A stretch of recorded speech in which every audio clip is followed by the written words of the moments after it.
in the quiet stillness of the ancient world, where whispers of gods mingled with the rustling of olive branches, there lived a tale so old and so deep that its echoes still wander through our dreams. Tonight, as the world around you softens and fades, allow your mind to drift back to a time of marble temples and golden shores, to a windswept land by the Aegean Sea, where honor, fate, and tragedy dance together beneath a star-strewn sky. This is the story of the Trojan War, a war not merely of men and swords, but of gods and prophecies, of love and betrayal. A war born not in bloodshed, but in the soft footsteps of a woman whose beauty could bend destiny itself. You may have heard fragments of Achilles, fierce and bright like flame of Hector, noble and doomed of Helen, whose face launched 1,000 ships. But tonight, we will piece together the full tapestry, not with noise and clamor, but with calm reflection. Each thread of this tale is woven with longing, with fear, with the quiet inevitability of fate. And as you listen, you may find that this ancient war mirrors the deeper tides of the human soul, our hopes, our mistakes, our hungers. Together, we will journey from the glittering banquet halls of Olympus down to the dusty walls of Troy. We'll meet gods and kings, slaves and heroes. We'll trace the moments that turned whispers into warcries and watch as proud towers tremble beneath the weight of divine vengeance. And yet, for all its grand battles and fatal duels, this is not a tale of victory. It is a story of endings, of the long shadows cast by human desire, of the silence that follows the storm. So close your eyes if you wish. Let the images come gently.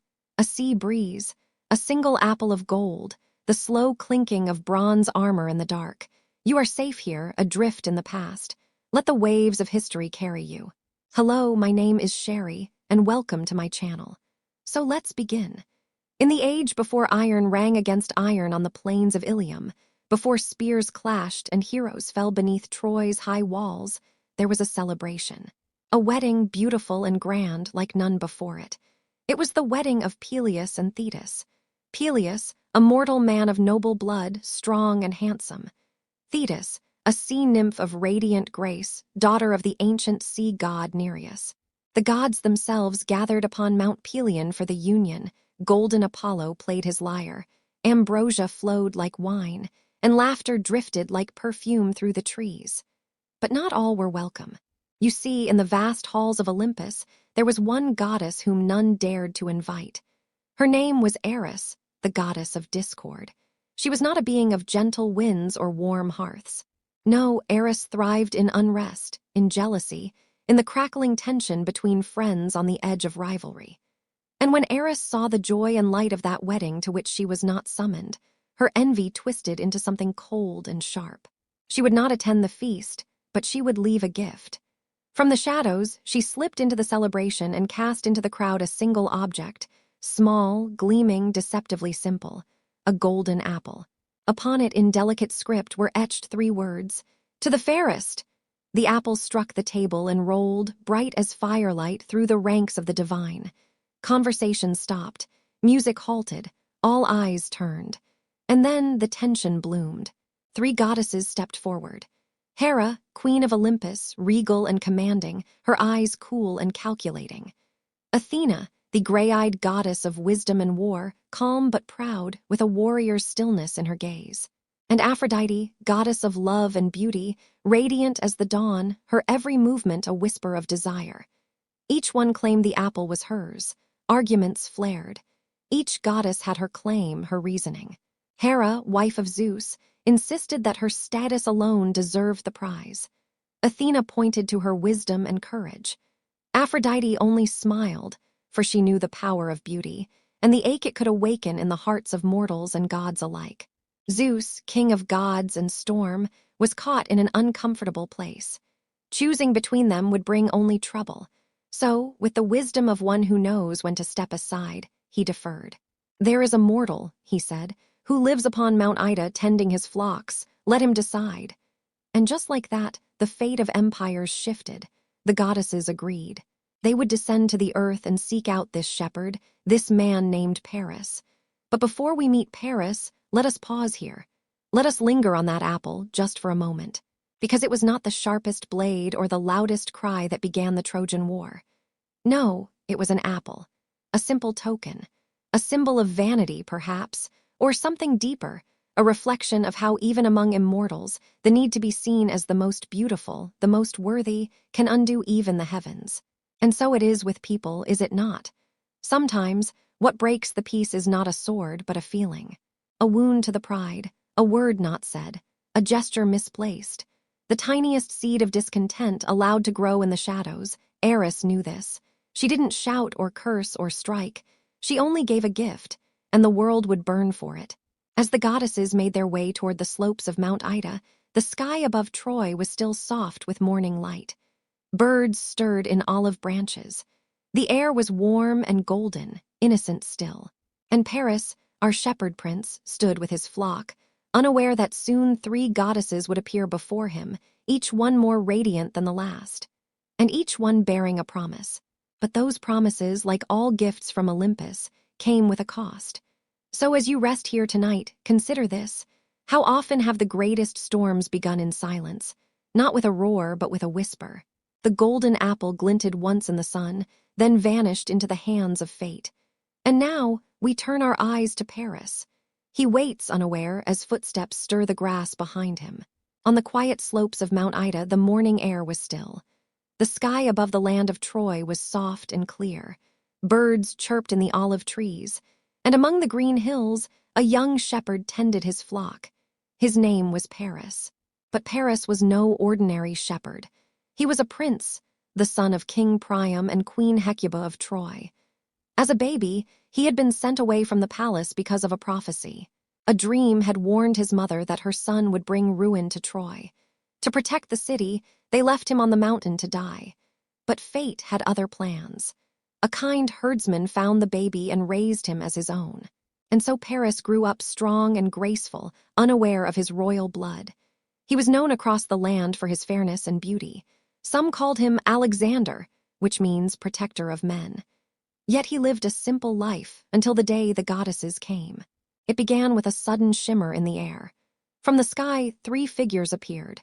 Their steps were light as wind, their faces glowing with divine beauty. Hera, queen of the gods, Athena, goddess of wisdom, Aphrodite, goddess of love. Paris stood frozen. To see even one goddess would humble a man. To face 3 at once, each one expecting a judgment, was like standing before a storm. They smiled, but their eyes were serious. Each wanted something from him.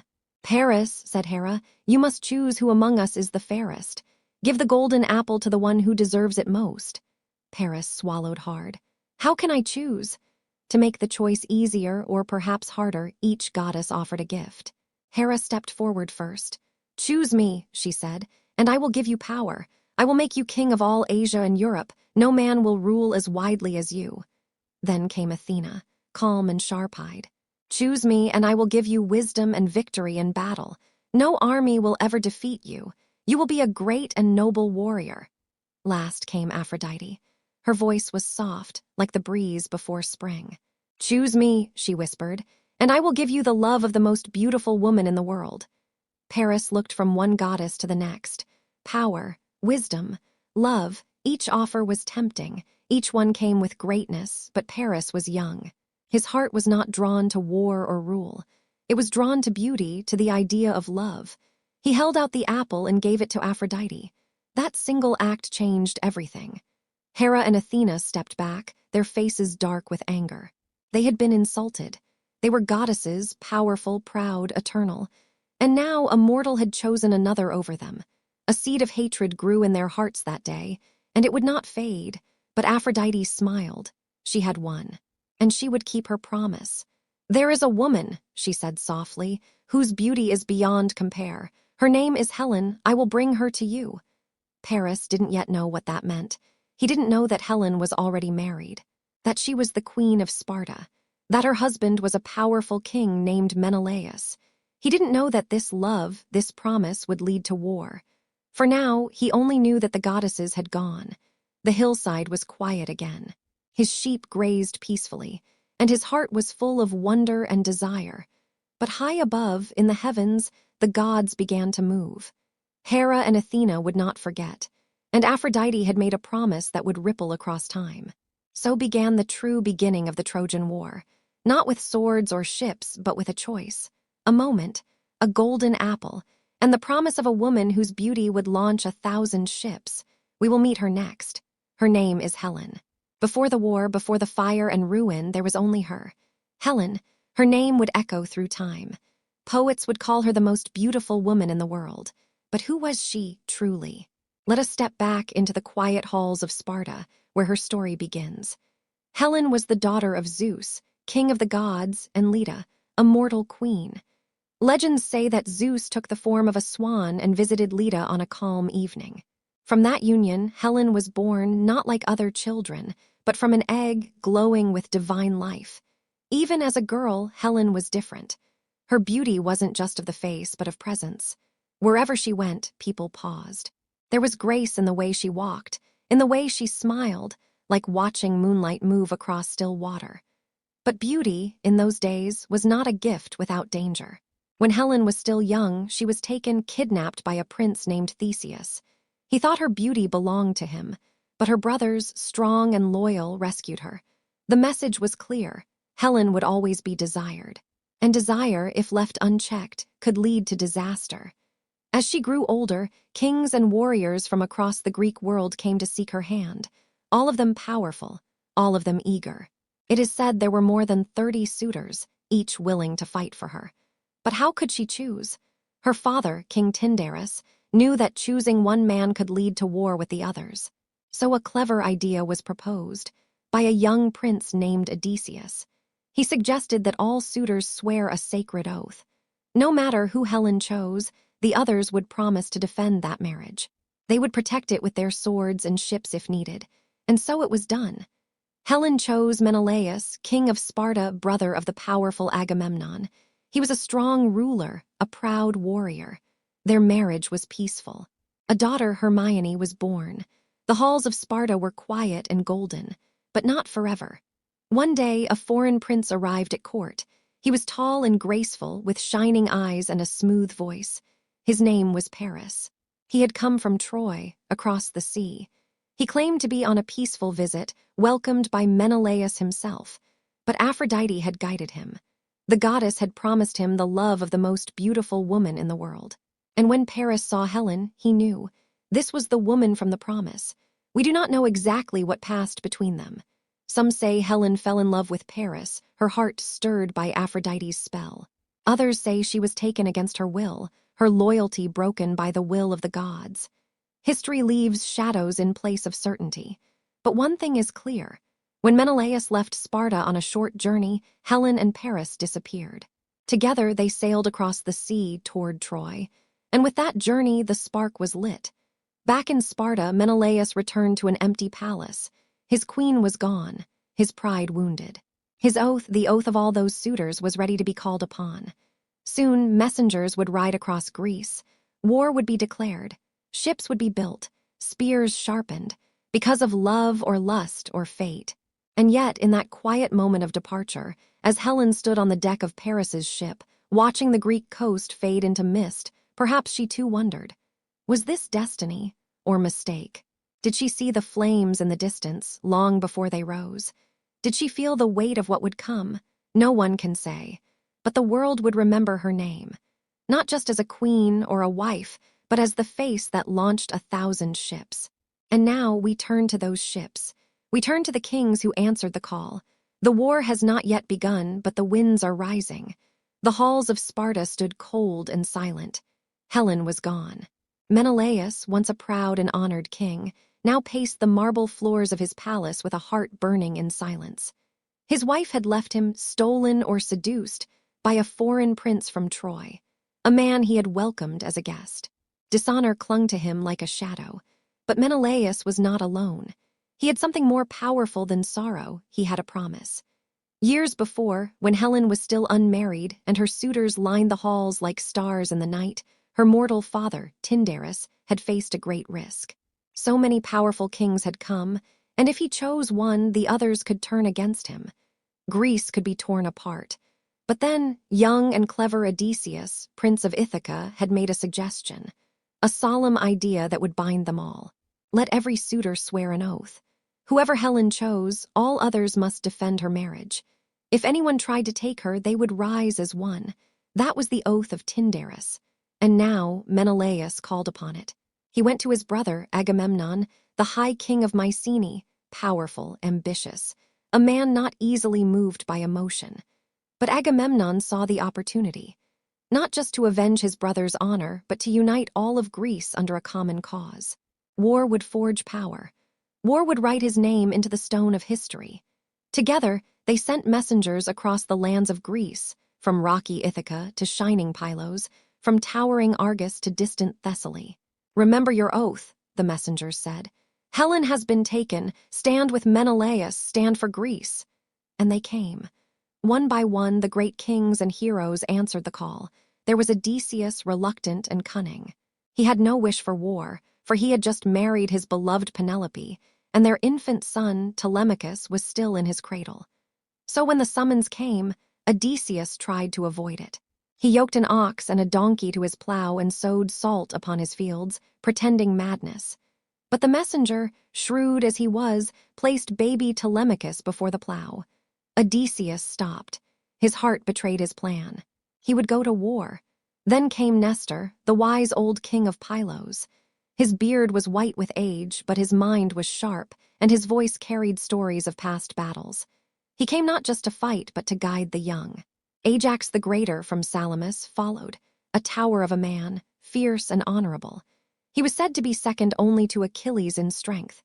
Diomedes came too, proud and skilled in battle, with eyes that glinted like steel. His name would grow in glory in the years ahead. And then, from Phthia, came a figure whispered of more than seen, Achilles, son of Peleus and Thetis. Still young, but destined for greatness. The Greeks called him their greatest warrior, even before he stepped onto the sand. But before Achilles could join, he too had to be found. His mother, Thetis, fearing a prophecy that her son would die young if he went to Troy, had hidden him away on the island of Skyros. There, disguised as a girl among the daughters of King Lycomedes, Achilles had lived in secret. But clever Odysseus uncovered the truth. He came to the island dressed as a merchant, laying out weapons and jewelry before the disguised Achilles. When a trumpet sounded, a fake call to arms, only one girl reached for the sword. Achilles had been revealed, and so he too joined the cause. Soon the Greek shores were filled with ships, 1,000 of them, the poets say, each one bearing warriors, shields, and hopes for glory. The sea wind carried the creak of masts and the clatter of armor. The men sharpened their blades beneath starlit skies, whispering songs of home. This was not just a quest to bring Helen back. This was a march toward legend. And as the mighty fleet gathered at Aulis, waiting for a fair wind to carry them east across the Aegean, a strange calm settled over the waters. No breeze. No movement. The sea was silent, as if the gods themselves were watching, waiting, and one final price would need to be paid before they could set sail. A sacrifice, but that is a story for the next night. The sea was still. At the Bay of Aulis, where 1,000 ships were moored side by side, not a single sail stirred in the wind. The warriors of Greece waited. Days turned into weeks. The sun burned above, and the ships creaked in the harbor like restless beasts chained to the shore. Something was wrong. Agamemnon, the high king and commander of the Greek army, stood on the shore, his jaw clenched. He had brought together all the might of Greece, kings, heroes, thousands of warriors, and now they could not move. The winds would not rise. The men grew impatient. Whispers drifted through the camps. Was this a sign? Had the gods turned against them? Then the priest Calchas spoke. Calchas, seer of Apollo, had the gift of vision. He stood beneath the open sky, his face pale with dread, and said quietly, "The goddess Artemis is angry. She has stilled the winds." The reason? A stag. A sacred deer, hunted and killed by Agamemnon, perhaps by accident, perhaps in pride. And then, some say, he spoke foolish words, claiming himself a better hunter than the goddess herself. Such pride does not go unnoticed on Olympus. Artemis, virgin goddess of the hunt, fierce protector of animals, demanded payment. And her price was blood. "Only the sacrifice of your daughter," Calchas said, "will bring the wind." Agamemnon's heart froze. His daughter, Iphigenia. She was still a child, innocent, gentle, beloved. To save the fleet, to begin the war, he must offer her life. He turned away, torn between duty and love. But fate pressed forward. A message was sent to Clytemnestra, his queen, Iphigenia's mother. She was told that their daughter was to be married to the great warrior Achilles. A false promise, meant only to bring the girl to Ollie's. And she came, bright-eyed, dressed for a wedding unaware. Even Achilles, when he learned of the lie, was horrified. He had not agreed to this, but the decision rested with Agamemnon. On the morning of the sacrifice, the skies above Ollie's were heavy with silence. The men stood still, their armor glinting faintly in the dull light. The altar was built. The fire was lit. And Iphigenia, calm and proud, stood before her father. Some say she cried. Others say she smiled bravely, willing to give herself for Greece. There are whispers of a miracle, that Artemis, moved by the girl's courage, swept her away at the last moment, replacing her with a deer. That Iphigenia was taken to live among the gods, far from pain. Others say the blade fell and the altar ran red. Whatever the truth, the wind returned. The sails lifted. The sea stirred, and the 1,000 ships began to move eastward, toward Troy, toward war. Agamemnon stood alone on the shore, his face unreadable. He had made the hardest choice of his life, and though he would wear the crown of command, he would carry the weight of that moment to the end of his days. Now the fleet moved like a wave. Across the Aegean, the white sails streaked against the blue. The warriors sang of glory. They dreamed of short battles, swift victory, riches, and fame. But the gods do not forget, and neither do mothers. Clytemnestra would remember. In time, she too would rise, but that story waits for another night. For now, let us follow the ships. The city of Troy stands tall in the distance, golden and proud on the shores of Asia. Soon the Greeks will arrive, and the long war will begin. The sea shimmered beneath the sun. After many days upon the open water, the 1,000 ships of Greece finally approached the coast of Troy.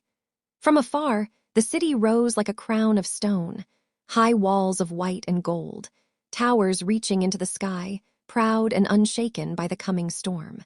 It stood untouched, unaware, and undefeated. But the Greeks had come for war. They reached the shore in a thunder of wood and waves. Ships scraped against sand, warriors leapt ashore, their spears glinting, armor ringing like chimes of war. And among them, standing taller than most, his eyes burning with purpose, was Achilles. Though still young, Achilles was already a name spoken in awe. Born of the sea nymph Thetis, and raised by the wise centaur Chiron, he had been trained in both body and mind. Fast as the wind, deadly as flame, no warrior matched his speed or fury. When his foot touched Trojan soil, the war had truly begun. But it did not begin with siege or fire. Instead, it began with confusion. For when the Greeks first landed, they did not strike directly at Troy. The coastline was long and unfamiliar. They mistook a nearby town for the city itself, Cilicia, some say, and launched an attack there. Still, the message was sent. Greece had arrived, and they came not for peace but for vengeance. The first clash was swift and bloody. The Greek warriors stormed the settlement, their cries rising like storm winds. Among them, Achilles charged ahead, cutting through defenders with ease. It is said his armor shone like fire, and his blade sang as it struck. In that first battle, he took a prize, a woman named Briseis. She would become a name of sorrow in time, but for now, she was only a shadow behind him. Other heroes made their names that day. Ajax, massive and unstoppable, wielded his shield like a mountain. Diomedes, with eyes fierce and clear, moved like a wolf among sheep. Odysseus, clever even in war, used trickery to outmatch stronger foes. But it was not a true victory. Troy still stood. From the walls of the city, the Trojans watched the flames on the coast. Among them stood King Priam, old and wise, his eyes dark with dread. He had hoped the matter of Helen could be resolved through peace. But now, peace was far behind. His son Paris, who had brought Helen to Troy, remained in the palace, proud but uneasy. And beside him, Helen, the cause of it all, watched the smoke rise, her face unreadable. Did she regret? Did she fear? Or had fate already numbed her heart? Inside the city, another son prepared. Hector, prince of Troy, brother to Paris, warrior of honor and steel. He saw what lay ahead, not a skirmish, but a siege. Years of war, years of loss. And so he armed himself. Hector was no god's favorite, no chosen child. But he fought for love for his city, his people, his wife Andromache, and their infant son. While Achilles burned for glory, Hector stood for duty. These two would meet one day, but not yet. As the Greeks settled on the plain before Troy, they built their camp, long lines of tents and trenches, ships drawn ashore, defenses raised. The war would not end quickly. It would stretch like a shadow across 10 long years. But in that first night, under a sky of stars, there was silence again. The first clash was over. The gods looked down from Olympus, some with interest, some with fury. The stage had been set. Two worlds had collided. And deep within that quiet night, as torches burned low and waves lapped gently on the sand, many warriors, both Greek and Trojan, wondered the same thing. Would they ever see home again? The war did not burn hot from the beginning. After the first clash, after the shouts and fire and the storm of swords, the war settled into something slower, something colder. A siege. The Greeks had come with fury, but Troy was no simple city. Its walls, built by the hands of gods, Poseidon and Apollo, if legends are true, rose high and strong. No ladder could reach their top, no ram could break their stone. The city sat atop its hill, watching the plain below like a lion behind iron bars. And so the war waited. For years it stretched on. 10 long years, the poets would later say. And in that time, battles were fought, many, but none final. Small raids, skirmishes, duels beneath the walls. Blood spilled and dried in the sun, only to be washed away by rain. But neither side could win. The Greeks could not break through. The Trojans could not drive them away. Each side endured. In the Greek camp by the sea, tents flapped in the salty wind. Men grew older. Some lost brothers, some became fathers. The songs they sang at night became slower, heavier. Hope began to wear thin. And yet, heroes rose. Diomedes, bold and relentless, once wounded even the gods, striking Aphrodite herself when she tried to protect her son Aeneas on the battlefield. Ajax the Greater, tall as a tower, became a shield to the Greeks, holding the line when others broke. And always there was Achilles, unmatched in battle, but proud, distant, untouchable. But with every victory, the Greeks seemed no closer to their goal. Inside the city, life continued in uneasy rhythms. King Priam, though aged and weary, ruled with calm wisdom. His sons patrolled the walls. His people endured. Helen lived in the palace, her heart divided. She walked the halls of Troy like a ghost wrapped in silk, adored by some, cursed by others. Each time a Greek hero fell, the people whispered her name. And yet her sorrow was real. Some nights she stood upon the wall and looked out toward the Greek camp, wondering what might have been. And then there was Hector. Noble Hector, the soul of Troy. Every day he fought, not for himself, but for his city. He trained soldiers. He offered sacrifices to the gods. He kissed his young son on the forehead and went back to war. He did not seek glory. He sought peace, but it never came. The gods, too, were divided. Hera and Athena, scorned by Paris in the judgment long ago, favored the Greeks. Aphrodite, who had gifted Helen to Paris, favored the Trojans. Apollo walked with Hector. Poseidon stirred the seas for the Greeks. And Zeus, ruler of Olympus, watched in silence, allowing the balance to shift, then shift again, like a great chessboard carved from the heavens. At times, the gods themselves entered the field, disguised, whispering, striking. And men died without knowing why. But still, the years passed. The Greeks built high palisades. The Trojans made daring raids. Yet the war remained locked, a storm caught between thunder and silence. And in that silence, tensions began to grow. Not between enemies, but between allies. Achilles grew restless. He watched others win glory. He saw Agamemnon take the best of the spoils, and pride began to burn like fire beneath his calm face. The war outside the walls would soon be mirrored by a conflict within the camp itself.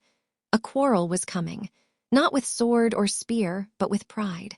A moment that would change the course of the war forever, and it would begin with a woman. Within the thick heat of war and the long, weary days of siege, tensions that had simmered beneath the surface began to boil over. In the Greek camp, pride and honor were as important as the sharpened blades and sturdy shields. At the heart of this mounting discontent was the fierce warrior Achilles and the steely command of Agamemnon. Achilles, the peerless champion of the Greeks, had long carried a quiet fury. His skills in battle were unmatched, his reputation built on both his swift, relentless strikes and an inner passion that burned hotter than the midday sun. Yet it was his heart, a heart that loved glory, respect, and the spoils of victory, that would soon be wounded deeply. For many months, the Greek forces had labored together as one.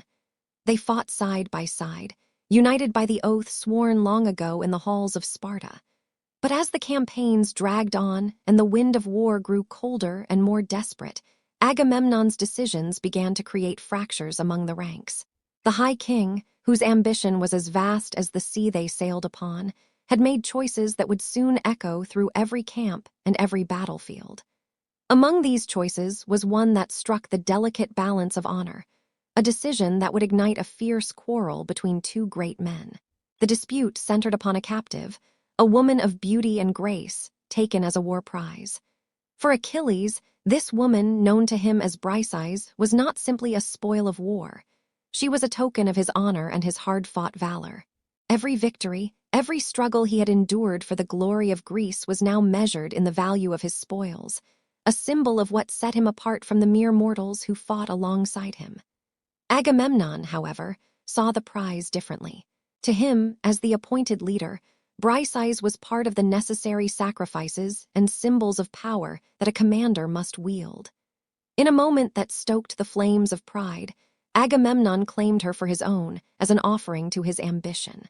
This act, delivered in front of many Greek warriors, struck at the very core of Achilles' sense of honor. The tension that followed was palpable. Achilles' eyes, dark with wounded pride, burned with a quiet intensity that made even the hardened soldiers pause.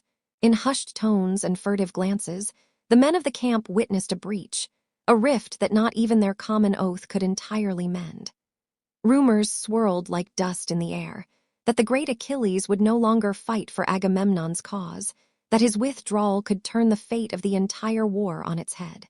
In the early hours of a heavy, starless night, as the camp lay silent and the distant roll of the sea whispered ancient secrets, the confrontation became inevitable. Achilles, unable to suppress the righteous anger swelling inside him, approached the High King. The confrontation was not loud or overtly violent at first. It was a charged exchange of words, sharp, measured, and heavy with unspoken grievances. Agamemnon, accustomed to the weight of leadership and the burden of difficult decisions, attempted to justify his actions. He spoke of duty and the sacrifices demanded by a war that had already taken so much from every man. Yet his words, intended to soothe the rising storm of discontent, only made Achilles' heart sink further. Every argument from Agamemnon was met by Achilles' quiet, seething silence, a silence that spoke volumes of the betrayal he felt. It was not just about a prize, nor only about command. It was about respect. It was about the recognition of Achilles' worth, a recognition that could not simply be usurped by the whims of a single man in authority. The debate spilled over, and soon the camp was heavy with the uncertainty of what might follow. Would the greatest warrior abandon the fight? Would the mighty Greeks fracture under the weight of their internal discord? As the night deepened, the tension reached its peak. Achilles declared in a voice that trembled with both sorrow and determination that he would withdraw his mighty strength from the battle. He would no longer fight for Agamemnon, for a cause where his honor was trampled. In that moment, a silence fell over the camp as if nature itself mourned the loss of unity. The once united chorus of warriors now whispered separately, each reflecting on the high cost of pride and the inevitability of consequences. This rift was more than a personal vendetta. It was the fracture of an entire alliance. The absence of Achilles, the shield of the Greeks and the bright flame on the battlefield, was a wound too deep to ignore. His withdrawal promised to darken the forthcoming days, stirring the winds of war into more unpredictable storms. The Greek leaders now faced an unsettling uncertainty. Without their greatest champion, could they withstand the rising tide of Trojan retaliation? In that charged, hushed moment, as the camp lay under a canopy of pitch-black sky and the promise of an unforgiving dawn, every soldier felt the weight of what had been lost. The echoes of honor, pride, and shattered bonds reverberated through the silent night, leaving an enduring question hanging in the air. Would the lingering spirit of rebellion and heartache propel the Greeks toward a deeper despair, or spark a resurgence that might yet reclaim their honor on the field of battle? The bitter words had been spoken, and the ancient gods, hidden behind the veil of night, listened with somber interest. The stage had been set for a war not only against an enemy on the walls of Troy, but against the creeping discord within a once united force. And in the quiet moments before the sun could dare to rise, the seeds of an even greater conflict were sown, one that would test the very soul of Greece. As the sun rose over the plains before Troy, its golden light touched the stone walls first, high, proud, unbroken. Below, the fields still carried the scars of battles past. Spears broken, shields dented, and the memories of fallen men buried beneath the dust. Inside those walls, one man stood at the center of hope, duty, and burden. Hector, son of King Priam, Prince of Troy. Unlike Paris, whose actions had sparked this war with the theft of Helen, Hector was no creature of impulse. He was a man of discipline, of quiet strength. Where Paris sought pleasure, Hector sought peace. And when that peace was shattered, it was Hector who bore the shield. He was the heart of Troy. He walked the battlements each morning, his bronze armor catching the early light, his eyes scanning the plains where the Greeks camped. He had no illusions of glory. For Hector, war was not about fame or the songs of bards. It was about his city, his people, his family. Each day, he rode out to battle not for praise, but to protect what he loved. His wife, Andromache, waited for him each evening, never knowing if he would return. She had pleaded with him once to stay, to guard the gates instead of risking his life. She feared what all wives feared, that one day he would not come back, that their child would grow up fatherless, and that the walls of Troy would fall without its shield. But Hector gently and firmly refused. "It is not courage to hide," he told her. "It is duty that calls me, and if I fall, let it be with honor defending those I love." There was no boast in his words, only truth. Out on the battlefield, Hector was a storm. He led the Trojan ranks with calm precision, his spear striking like lightning, his shield firm as a wall. Greek heroes tested him, and many fell. He fought not with rage, like Achilles, but with resolve, a steady fire that burned day after day, never flickering. Even the gods watched him with admiration. Apollo, god of light and healing, favored Hector. He walked beside him at times, unseen, lending strength. For while many gods played games with mortals, Apollo respected Hector's honor, his refusal to break his code, even in war. And so, as the Greeks quarreled in their camp, Achilles withdrawn in anger, Agamemnon stewing in pride, Hector seized the moment. He led a charge. The Trojans, emboldened by their prince, surged from the gates in full force. For the first time in years, the battle tilted in their favor. The Greek lines wavered. Without Achilles on the field, there was no fire to hold them together. Hector struck down warriors of name and renown. The battlefield echoed with the clash of steel and the cries of men. Dust rose in thick clouds, turning day into dusk, and the Greeks began to retreat. One after another, they fell back toward their ships. The Trojans pressed on, not to slaughter but to drive them from the plain. The city itself could not fall, but now the Greeks, who had once seemed invincible, looked vulnerable. It was a moment long hoped for, and yet, even in victory, Hector remained steady. When he returned to Troy that evening, bloodied and weary, he did not boast. He did not call for feasts or parades. Instead, he went to the towers to see the city he had defended still standing. He walked its streets quietly, nodding to old men, placing a hand on the shoulders of frightened boys training for war. Later, in the cool stillness of twilight, he returned to Andromache and their son. For a brief moment, his armor set aside, he was simply a husband and a father, not a prince, not a warrior. He lifted his son in his arms and smiled. This, not war, was what he fought for. But the winds of fate are never still. For even as Hector dreamed of peace, far across the campfires of the Greeks, Achilles still brooded. His pride wounded, his hands idle, he sat apart. And as Hector's fame grew, the pressure in Achilles' chest tightened. Two warriors, two destinies, One day they would meet. But for now, Hector stood tall, a pillar against the tide, the shield of a city destined for tragedy. And though his victories brought hope to Troy, they also stirred the gods, who whispered of endings yet to come. Far from the gates of Troy, deep within the Greek camp, Achilles sat in silence. He, who had once led men into battle like a living storm, now refused to fight. His rage against Agamemnon still burned, but beneath it, something colder had taken root: disillusionment. Pride had drawn him away from war. But it was love, silent, brotherly, and profound, that would pull him back. That love had a name: Patroclus. To some, Patroclus was only Achilles' companion. But to Achilles he was more, his closest friend, his confidant, perhaps the only soul who could calm the fire in his heart.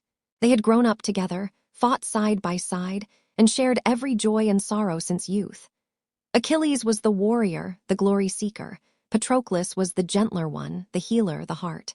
As the war raged without Achilles, Patroclus watched helplessly. He saw his fellow Greeks fall beneath Trojan blades. He saw Hector, the tireless shield of Troy, push the Greeks back all the way to their ships. The once-proud army was faltering. Their cries echoed across the plain, desperate and beaten. Still, Achilles would not move. Then came the moment. Patroclus could no longer bear the suffering. He pleaded with Achilles, not to return to battle, but to let him go in his place. He begged for Achilles' armor, believing that if the Trojans saw the shining bronze of the great warrior, they might retreat in fear. Achilles resisted at first, torn between pride and love. But finally he relented. He placed his own armor on Patroclus, fastening the greaves, the breastplate, the helmet with its horsehair crest. As he did, something shifted in his chest, a heaviness, a fear he could not name. "Return to me," he said quietly. "Drive them back, but do not chase them to the walls of Troy. Return before the gods take notice." Patroclus nodded, and then he was gone. Out onto the field he rode, glowing like a star reborn. The Trojans saw the familiar armor of Achilles and faltered. For a moment, the tide turned. Patroclus led charge after charge, striking down enemies, lifting the morale of the Greeks. He drove the Trojans back, just as he'd promised. But the fire inside him burned too bright. He forgot Achilles' warning. He pursued the Trojans to the very walls of Troy. There, among the chaos, the gods took notice. Apollo, protector of the city, struck Patroclus from behind unseen. His helmet tumbled to the ground, revealing not Achilles but a different face. And then came Hector. The two warriors met in the dust, blades drawn. Patroclus fought bravely, but fate had already passed its judgment. Hector drove his spear into Patroclus' side, and the life began to leave him. As he fell, Patroclus spoke. He did not curse Hector. He did not plead. He whispered a warning. "You may have killed me, but Achilles will come for you." Hector stood over him, breath heavy, eyes filled with something like regret. He had struck down a great man, but not the one he thought. Back in the Greek camp, Achilles waited. He counted the hours. He scanned the horizon. And then he saw the body being carried back. At first, he did not believe it. Then the truth sank in. Not by spear, not by sword, but by grief alone, the great Achilles was undone. He tore his hair, smeared ash upon his face, and fell to the ground. The man who had once defied kings now wept like a child. He held Patroclus in his arms, whispering his name as if the sound could bring him back. He had lost the only person who knew his heart, the only soul who loved the man, not the warrior. For a long while, he did nothing. But then, slowly, the fire returned, not the fire of pride, but of vengeance, not for glory, but for justice. He would return to battle, not for Agamemnon, not for Greece, but for Patroclus. And one name now echoed through every chamber of his soul: Hector. The winds that swept across the plain of Troy changed that day. They no longer whispered of pride or strategy. They no longer carried songs of past heroes or the cautious hopes of men. Now, they howled with the name of Achilles. The greatest of the Greeks had returned to battle, but he did not rise in triumph or with joy. He came as a man hollowed by loss, filled not with glory's desire, but with grief sharpened into wrath.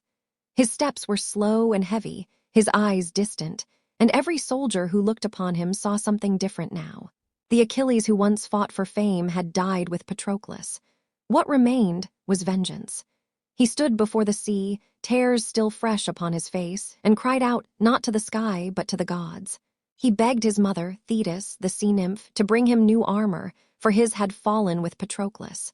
Thetis, heartbroken at her son's pain, rose from the ocean's depths to comfort him. She knew what must come next. She knew it would not end in triumph. And so she brought him to Hephaestus, the god of the forge. Within the volcanic heart of Olympus, Hephaestus crafted armor unlike any the world had seen. A shield that shimmered with the cosmos, a breastplate that glowed like the morning star, greaves that held the strength of mountain roots. The god poured his art, his power, and his sorrow into every link and plate. For even Olympus had gone quiet at the death of Patroclus. When Achilles donned the armor, it was not merely steel that he wore, it was fury given form. He walked into camp, and silence followed him. The quarrel with Agamemnon was forgotten, dissolved like mist before sunrise. The High King stepped aside. All men did. None dared stop him. Achilles took up his spear and called his chariot, led by immortal horses that seemed to grieve with him. He whispered to them, voice low and steady, "This time we ride not for honor. We ride for the soul of one who was better than I," and they rode, down the slopes, across the blood-soaked plain, straight into battle. The Trojans saw him coming, and fear spread like fire. Even Hector, standing tall at the gates, felt the air shift. He knew what approached was not a man, but a storm. Achilles cut through the ranks like a flame in dry grass. No shield could stop him, no blade could match him. He did not pause, he did not speak. His spear found its mark again and again, driven by a silent rage that demanded retribution. He sought only one, Hector. But the gods, even now, interfered. Apollo, protector of Troy, tried to shield Hector. He threw mist upon the field. He lured Achilles away with illusions, trying to delay the inevitable. But nothing could stop him for long. The battlefield groaned beneath the weight of fate. Achilles slaughtered 12 Trojan princes at the river Scamander. His fury was so complete, so consuming, that even the river god himself rose up in anger, disgusted by the blood spilled in his waters. The river swelled and crashed toward Achilles, waves rising like fists. But the warrior stood his ground. Fire met flood, and the world held its breath. Only the intervention of the gods saved him. Hera, Poseidon, and Athena shielded him, calming the waters. Even the immortal forces of the world could not contain what had been awakened in him. The battle turned entirely. The Greeks, once disheartened, followed Achilles' lead like sparks chasing a wildfire. The Trojans retreated, desperate to regroup, desperate to breathe. And then finally Achilles saw him. Hector alone standing before the gates of Troy, a prince, a father, a warrior, and the man who had taken Patroclus. They locked eyes. No words were exchanged. None were needed. The sun, burning red and low, cast long shadows across the field as the two greatest heroes of this war prepared for the duel that would echo through the ages. But that is a tale for the next breath. For now the battlefield lay quiet once more, and in the fading light one truth stood tall. Achilles had returned, and with him came fire.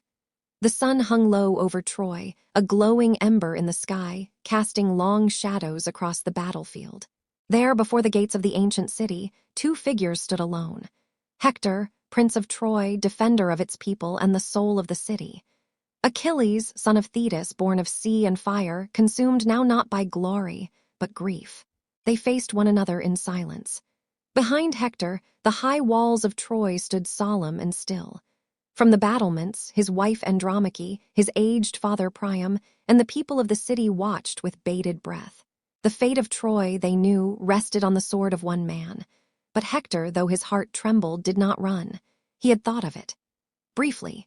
When he first saw Achilles charging across the plain like a fury unbound, he had turned, and for 3 full circuits around the walls, Achilles had chased him. Not as a man chases another, but as a lion hunts prey. Then the gods intervened. Athena, in disguise, came to Hector, pretending to be his brother Deiphobus. She gave him courage, steadied his hand, and whispered, "Now face him. You are not alone." And so Hector stopped running. He turned to face fate. Achilles approached, his armor glowing like a second sun, his face unreadable. He was the embodiment of death in motion, silent, focused, deadly. At last, Hector spoke. "I know who you are," he said, "and I know this may be my end. But before we fight, let us swear, whoever falls, the victor shall return the body to his people. There will be no desecration, no shame." But Achilles, grief carved deep into his voice, replied coldly, "There are no pacts between lions and men." With those words, he raised his spear, and the duel began. The earth itself seemed to still. Hector moved with practiced grace, each swing precise, each parry thoughtful. He was a warrior of duty, of discipline.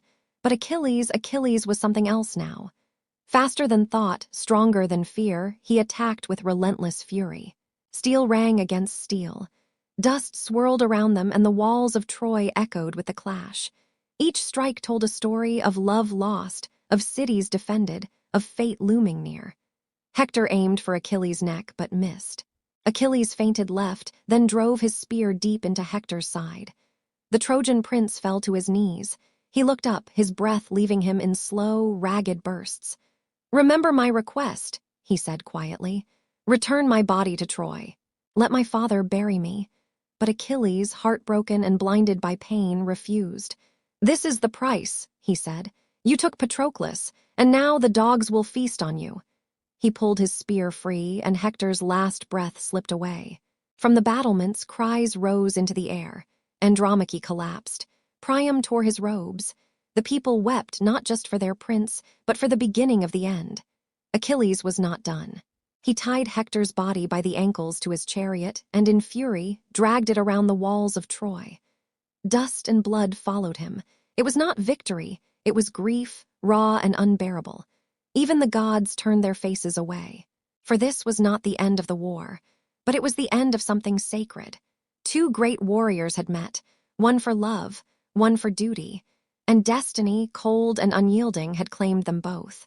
As night fell and the stars blinked into the sky, the plain of Troy grew quiet again.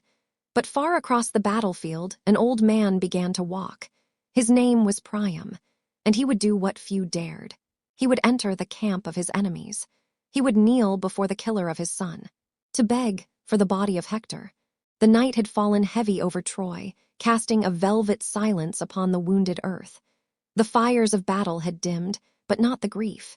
In the heart of the city, the cries of mourning still echoed through stone corridors. Mothers wept, warriors bowed their heads, and above all, the palace stood still, its soul stolen by the death of a prince. Hector was gone. His body, still bound to Achilles' chariot, had been dragged day after day around the walls of Troy.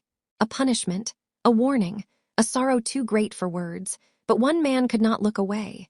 Priam, king of Troy, father of 50 sons, now bereft of his noblest. He had ruled long and wisely. He had seen war and peace, birth and death, but never had he felt so powerless. His hands, once strong enough to shape kingdoms, now trembled with grief. He could bear no more. He would do what none had done before. He would go to Achilles. Alone, not as a king, not as a warrior, but as a father. Guided by Hermes, the messenger god, who took pity on his pain, Priam left the safety of Troy's walls under cover of night. Through silent fields and over cold ground, he journeyed to the Greek camp. Each step was a prayer, each breath a plea. As he approached Achilles' tent, the Greek guards stirred, ready to strike. But Hermes, unseen to them, stayed their hands and led Priam through. Inside the tent, Achilles sat by a fire. His new armor rested nearby. His gaze was empty, his heart a storm of sorrow still churning. And then he looked up and saw him. Priam, the father of the man he had slain. Achilles rose slowly, stunned. The two men, one young and burning with pain, the other old and broken by it, stood face to face, neither speaking. Then Priam did the unthinkable. He fell to his knees. He reached out and took Achilles' hand. And he whispered words that silenced the gods. "Remember your father, great Achilles. He, too, is old. He, too, waits for news of you. One day he will have to bury a son or be buried by him. But I have lost mine. I have kissed the hand that killed him, only to bring him home." Achilles' breath caught. In that moment, the armor around his soul cracked. He saw not an enemy, but a father, suffering the same grief that lived in him. And he remembered Peleus, his own father, far away across the sea, waiting for a son who would never return. Tears welled in Achilles' eyes. He gently lifted Priam to his feet, and then silently he wept, for Patroclus, for Hector, for Priam, for himself. He ordered Hector's body to be cleansed. He wrapped it with care as if preparing a brother for rest. No longer a trophy of war, but a man to be mourned.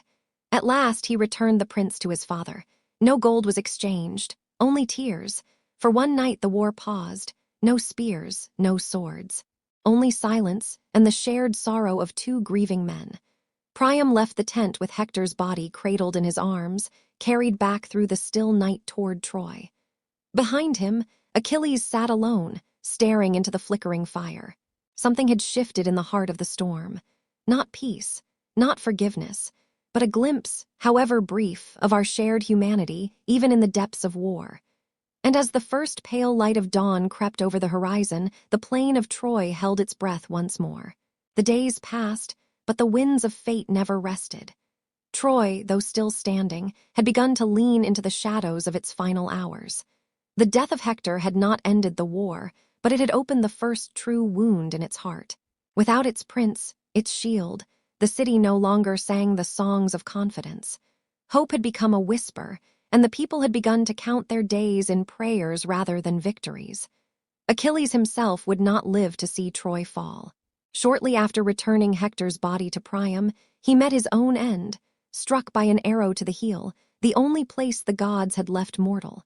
Some say it was Paris who fired it. Others say it was guided by Apollo himself. So the greatest of the Greeks fell, not in glorious combat, but by the quiet trick of fate. Even mighty heroes are not immune to the end, but his death did not end the war either. The Greeks mourned him, but they also steeled their resolve. Troy still stood, and the years of blood and fire had not been spent to leave it so. They turned to cunning, to guile, to a man named Odysseus. Wise, calm, and cold-eyed, Odysseus conceived a gift that would become legend. He proposed that the Greeks build a great wooden horse, vast and hollow, a symbol of retreat and tribute. Into its belly would climb the bravest warriors, silent, hidden. Then, the Greek army would burn their camps and sail away, leaving the horse behind on the sands as an offering to the gods. And so it was built. Tall as a temple, carved of polished timber, crowned with golden rivets. The Trojans watched from their walls, puzzled. As dawn broke over the plain, they saw the Greeks gone. Only the horse remained, standing like a statue of peace. The gates of Troy creaked open. The people, starved of joy for 10 long years, poured out in celebration. They danced upon the battlefield where their sons had died. They circled the great wooden horse, running their hands across it, laughing as children might laugh in springtime. Warnings came. Laocoon, the priest, cried out, "Beware Greeks bearing gifts!" But before his words could spread, serpents rose from the sea, 2 great coils of muscle and fang, and crushed him and his sons in their coils. The Trojans took this as a sign. The gods had punished the priest. The horse must be sacred. And so they dragged it into the city. They placed it at the center, beneath Troy's burning braziers and flickering lamps. That night, as they celebrated their long-awaited peace, they drank and feasted and sang. Children ran in the streets. The old told stories of survival, and stars blinked kindly down upon them. But inside the horse, silence ruled. Odysseus, Menelaus, Diomedes, they waited, still as stone. When midnight passed and the fires had dimmed and sleep had taken the city like a soft fog, the belly of the horse opened. The Greeks spilled out like shadows. They crept through the city, opening the gates to the ships that had only pretended to sail away. Soon, the full army returned, fierce, focused, unstoppable, and fire came with them. Flames climbed the towers. Screams tore through alleyways. Temples cracked. The palace crumbled. And Troy, the ancient, noble, proud city, began to fall. The people fought. Fathers died shielding their families. Mothers held their children close. But the fate of Troy had long been written in the stars. By dawn, its walls were breached, its homes destroyed, its legacy scattered like ash on the wind. Only ruins remained. Only silence. And so the city that had stood against gods and men, that had withstood 10 years of siege, fell in a single night. Not by strength, not by battle, but by belief, by a trick of trust, by a horse. And as the smoke curled into the morning sky, the world bore witness to the end of an age. The sun rose over a different world. Where once the towers of Troy had touched the sky, only embers remained. The great city, home of heroes, poets, and princes, was no more. Its stone streets, once filled with the laughter of children and the rhythm of market stalls, were now silent, choked with smoke and ruin. Troy had fallen, but the story did not end with fire. From its ashes came the long, quiet echoes that would shape the world for centuries to come. The survivors scattered. Some were taken as slaves. Others fled across the sea, carrying fragments of their culture, their gods, their stories. One legend tells of a man named Aeneas, who escaped the burning city with his father on his back and his young son in his hand. It is said that he would journey across the Mediterranean, through storms and strange lands, until he reached the shores of Italy. There, his descendants would one day build Rome. From the fall of Troy would rise an empire. But not all who left that night found glory. Helen, whose face had launched 1,000 ships, was taken back to Sparta by Menelaus. Some say he forgave her. Others whisper that she lived in sorrow, her beauty a curse, her name forever entwined with war. Agamemnon, the mighty king of kings, returned to his homeland only to be murdered in his bath by his wife, Clytemnestra, and her lover. Revenge for a daughter sacrificed at the war's beginning. And Odysseus? Odysseus. He would spend 10 more years adrift, lost among monsters, gods, and temptations, longing for his home. His story, too, would become legend, a tale of longing, wit, and the aching pull of memory. The Greeks paid dearly for their victory. Many never made it home. It was as though the gods, having watched men wage war for 10 years, demanded their own toll. And what of the gods? They, too, fell silent. Perhaps they tired of mortal games. Or perhaps they wept, as mortals do, for the world they had shaped and shattered. But one truth remained. Troy, though lost in stone and fire, would never truly die. Its story would echo across generations, passed from bard to bard, scribed in ink, whispered at firesides, sung beneath stars. The names of Hector, Achilles, Paris, Helen, and Priam would live on, not as flesh but as memory, as myth, as poetry. And as we listen tonight across the divide of time, their voices still reach us. We hear the hoofbeats across the plain. We see the ships burning on distant shores. We feel the weight of a father's plea, the fury of a grieving friend, the heartbreak of heroes. And perhaps, in some small way, we understand. That war is never just a clash of swords. It is love and loss, and choices that echo forever. So now, as your eyes grow heavy and the world softens around you, let the tale of Troy settle gently in your dreams. Let it drift through the corridors of sleep like a whisper from the past. A reminder that stories never truly end. They simply wait for someone to listen. Good night. The fire has faded, the walls have crumbled, and the echoes of Troy now rest, quiet and still like the breath between dreams. Tonight, we've journeyed through the rise and fall of a city not only carved in stone, but etched into the hearts of humankind for over 3,000 years.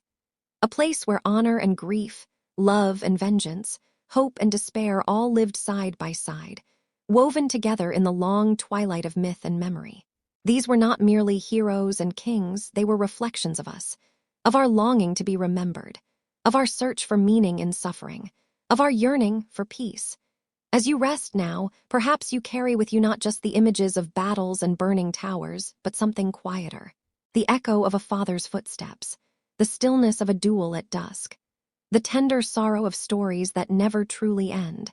And if this tale soothed you, guided you gently into reflection or rest, I hope you'll consider staying a while longer.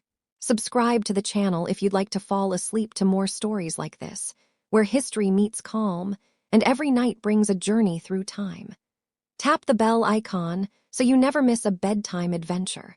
New stories arrive often, and I'd love to share more with you. And if the tale of Troy stirred something in your heart, leave a comment below.